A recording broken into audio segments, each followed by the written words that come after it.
দেখ দেখ মাল গাতাইছে। এই কে মাল বললো? কে মাল বলছে? তুমি বলছো মাল? এই তুই বলছিস সেই ছেলে?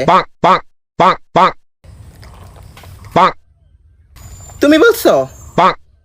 সাজিব তুমি কি আমাকে মাল বলছো?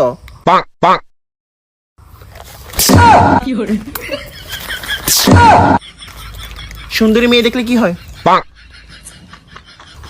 সুন্দরী মেয়ে দেখলে কি হয়? সুন্দর হইছি বলে কি রাস্তায় বেরোতে পারবো না তোমাদের জন্য?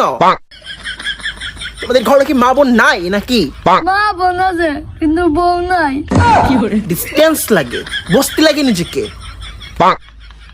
ও মাই গড, আসলে সত্যি কথা বলতে আপনি হেভি মাল। হোয়াট ইজ মাল? হোয়াট ইজ মাল? আর কখনো তোমরা আমার সামনে আসবে না। ঠিক আছে যাবো না, আমি যে তোমার উপর ক্রাশ খাইছি সেটার কি হবে? কিরাস খাওয়ার কিছু হয়নি। এত কিরাস খাওয়ার কি আছে? কি আছে তো কিরাস খাওয়ার? তোমার মধ্যে সব আছে, কি মায়াবীর চেহারা। ঘরে গিয়ে ভাত খাও পেট ভরে, তাইলে আর কিরাস খাওয়া আসবে না। ভাত খাওয়া লাগবে না, তোমার উপর ক্রাশ খালি পেট ভরে যায়। বস্তি লাগছে নিজেকে, এখন বস্তি লাগছে। যা, শালি, তুই আসলে একটা বস্তু, তোর সাথে প্রেম করা হবে, আমার কম না, যা।